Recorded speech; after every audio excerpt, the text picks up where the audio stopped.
I feel like this is going to be one of those movies that is pretty much critic proof, because I really don't see this is going to be a really easy movie to review, just based on whether you went with it or not. This is really a movie that you're with it or you're not when you go into it, because it is exactly what the trailer promised.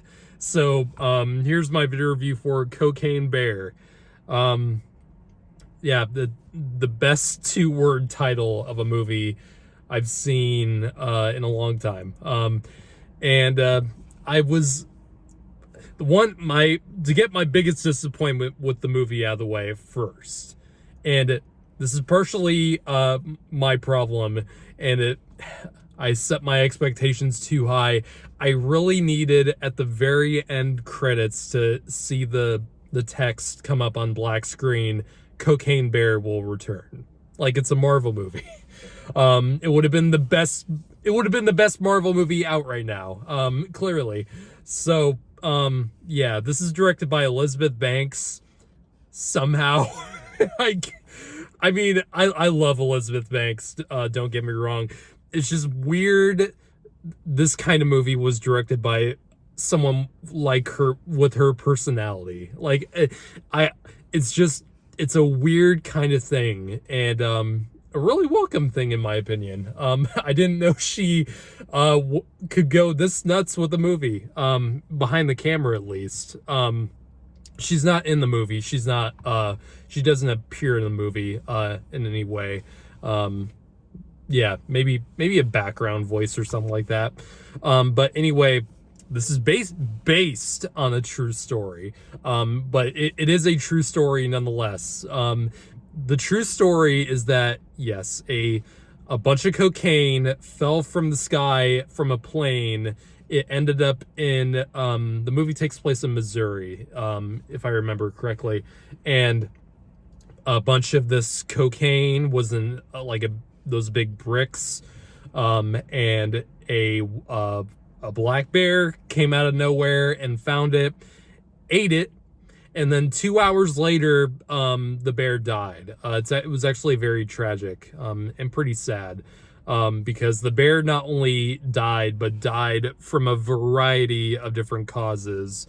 It died from cardiac arrest, muscle spasms, and a bunch of other stuff. It's amazing that the bear didn't fucking blow up. But yeah, that did really happen. The movie, however, takes that in a totally new direction and has the bear go on a fucking killing spree in this national park, and whoever comes across the bear, it is gonna hunt them down, and just because it's so fueled up on cocaine, it will kill to get more, and it becomes addicted to it. So you have all these different characters from all these different kinds of backgrounds. You have a nurse played by Keri Russell. She has 2 kids that she has to find and look after, who go off in the woods to fuck around, and they find the cocaine as well. And you also have Ray Liotta, who the cocaine belongs to, and he works with his son, played by Alden Ehrenrich, I think. Yeah, Han Solo, the less good Han Solo, but I love Alden. I think he's very talented. I didn't think that Han Solo movie turned out that great at all, but he was one of the bright points. So and also you have O'Shea Jackson Jr., Ice Cube's son, in there too, and a few other people. The guy from TikTok, I can't remember what his name is, but it's that really funny guy in TikTok. He shows up in a bit performance in this. He's always fun to watch. I love that guy. He's very funny. Yeah, that's the movie. It's just cocaine fueled nonsense for 2 hours, and for something that's exactly what it promises, I did have fun with this movie. It's definitely not a masterpiece. It's not the most cleverly written movie. In fact, I think the script is not that good in this movie. It does have a lot of funny parts to it. I did laugh at a few moments, but there's a lot more awkward moments in this movie than I would have liked to see. Um, and I did end up liking most of the characters in this movie. I think they all kind of have a little arc to it. And it was, I think the movie wraps up those characters in a way that I think does make sense, and it is mostly satisfying. And it's the movie I don't think skimps on character. I do definitely think it made an attempt to make you get attached to the characters, and I think it mostly succeeded.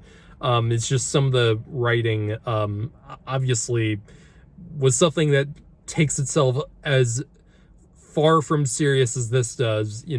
I would have I think it could have been a little bit more cleverly written. And Elizabeth Banks as a director, I haven't really seen anything from her that I really enjoy that much. I mean, the last thing she directed, I think, was that Charlie Angels movie. Bleh. But she, I think this is my favorite thing I've seen her do. It's just I would like to see her make something good that's more straight faced, because I can tell that even though I might not have loved this movie, I can definitely tell that the people making it did have a lot of fun making this, because this is one of the big movies that was made when COVID was like, when you couldn't escape COVID. Like, I think this was shot like during its peak, and it'll be really interesting to see, because pretty much all the movies that have come out theatrically or on streaming in the past year or so are all movies that were shot during the pandemic. And it'll be really interesting to see when movies that were shot like after all the restrictions were placed down. It'll be interesting to see how movies change, like how the movies change somewhat when we get later down the line and we get the movies where there weren't any restrictions. And because I think regardless of the quality of some of these movies we've gotten over the past year or so, it does feel like there has been more of a more passion from the filmmakers or the actors, just because it feels like more is on the line when it comes to making these when it comes to making movies. And a lot of the times the people making these movies in these pandemic restrictions, I feel like, cared more, and they felt like they needed to do this in some sense, or because I bet that almost everyone making this movie was not quite sure of the future of movie going. And I think it's really interesting, because I've heard a lot of interviews about the movie in the past week or so, and they have talked about making this movie during the pandemic, and how a lot of them felt that obligation to do something good. And I really respect that, and I respected a lot of these movies recently that were made during this incredibly difficult time. And it'll be interesting to see when that changes. Hopefully for the better, maybe for the worse, who knows. But anyway, back to the movie. The bear in this movie is a lot of fun. It's not in the movie as much as you would think it would be. It does kind of take a little bit of time in between the scenes of the human characters to get back to the bear. And I do like that this movie at least tried to do something interesting with the human characters, and it did give them a few quirks that I thought was interesting. I would have liked to see a little bit more, though. A little bit more craziness for me. because I was going into this movie, I knew exactly what I was gonna get, and I did get that. But I could have gotten just a little bit more craziness in this movie.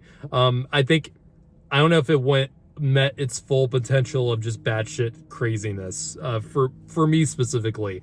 But that's beside the point. I think most people will get what the kind of craziness they want from a movie like this, because this is, make no mistake, this is a high budget sci-fi channel movie. It really is, just with a little bit more of a, it has a little bit more of a wink and nod to the audience with this. But this is clearly the kind of movie like Sharknado or one of those asylum movies that just so happens to be inspired by a true story. And it is a fascinating movie to watch and compare to that, because it does have a lot of these true story movies. It does have text at the beginning and end telling, you know, the real story, and that was kind of fascinating. And I would like to see more of these kinds of movies of just extremely exploitive takes on tragic real life stories, and, you know, going the full mile in terms of craziness. But that's just me. I did enjoy myself quite thoroughly, and I think the audience enjoyed themselves quite well in the auditorium I saw it, at least, because it wasn't I didn't the auditorium I saw this in wasn't packed, but there was quite a few people in there, and everyone seemed to have a good time. And it's just it's in terms of actual enjoyment in the movie theater, I think it's better than Ant-Man and the Wasp: Quantumania. I had a lot more fun watching this than I did with that movie. So take that what you will. If you're gonna see the new Ant-Man movie, I'd recommend just seeing Cocaine Bear instead. That should tell you exactly how I feel about Ant-Man. Man, what a disappointment. I still need to do that spoiler review. I've just been hopping all over the place. I'm moving houses and whatnot. So hopefully maybe tomorrow I'll finally do a spoiler review of Quantumania. So as far as Cocaine Bear goes, I'm going to give this a 6.5 out of 10. It's a really hard movie to review because it's exactly what it promises, and there's not a ton of surprises to it. And that could be a bad thing to a lot of people, and that can also be a good thing because it gives them exactly what they came there for. So yeah, an enjoyably cheesy, stupid, good time full of cocaine. So how could you go wrong?